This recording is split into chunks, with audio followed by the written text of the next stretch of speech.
unfortunately, we saw you go home last night. And I will say this, you gave one of the best exit interviews that I have ever seen on the show. And I've been watching for a few seasons, watching before my season. And you were so heartfelt. But and I feel like this entire season, when you spoke, as Rachel said, you weren't outrageous, you weren't dramatic, you weren't in all of the BS petty drama. But when you spoke with so much conviction and so much power and weight behind it that I feel like the men really listened to you and took what you had to say to heart, and as did Tayshia. And so going into, the sad goodbye that we saw last night, because it was emotional, how has it been? How was it in that moment, and how has it been since then, watching it back and, kind of having to relive those feelings? Oh, goodness. Okay. So in that moment you mean in the moment when I was talking to Tayshia or in the exit interview? Both. Okay. So I'll take them one step at a time. So because I will say this, it felt like you said a lot in your exit interview that Tayshia did not hear probably until watching it back. Right. That's exactly. Yeah. Okay. Yeah, for sure. I didn't. I had more trouble expressing myself when I was talking to Tayshia in that final moment, I guess.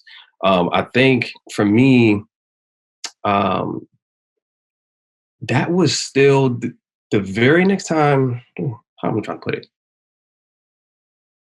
So that night when I saw Tayshia, and she was letting me go, that was the first time I had seen her since I had talked to her about my family and stuff like that. So in my mind, I was still feeling pretty vulnerable. And like my biggest fear with opening up to people is, I even said it, on the show, is that I don't want people to think any less of me after I tell them. Mm-hmm. And so when I spoke to Tayshia and she was letting me go directly after that, I was like, oh my goodness, like, yeah, she thinks a whole lot less of me. I must have been too emotional or just something, whatever it is I did. And I remember that entire day, even before, talking to Tayshia that night, I woke up that morning like, I hope I did the right thing. Like, what did I just do? I don't know.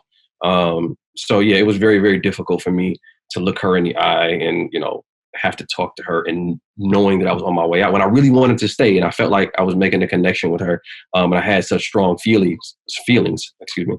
And then, yeah, when I went into the exit interview, I just kind of let it all flow out, at least as much as I could, without breaking down. I didn't want to, have another crying scene like I had just the day before. I mean, not that there's something wrong with, shedding tears, but just the way I felt, I was like, well, if I was too emotional before, I don't want to keep, I don't know. It was just I didn't feel well. Sorry. Yeah, I thought it was really great to see your emotion because there are a lot of, I'm going to touch into stereotypes. Like, so one, being an attorney, you don't show weakness, like you don't show emotion. You're you read things in black and white.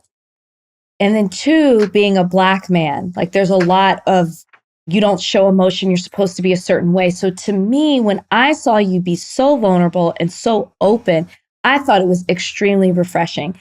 And I thought it was great for the audience to see that. I'm sure it was hard for you. I know it was hard for you. You said it, but I loved that you did it and you gave us that and you showed us another side of you. And I think Tayshia, which she does say, felt the same way. And then you see her reassure you that the reason that you went home is not because you were open with her. Because I thought, oh my gosh, please don't.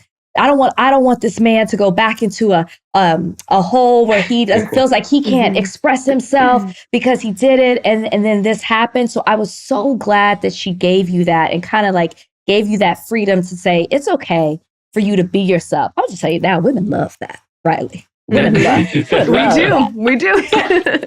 That's good to know.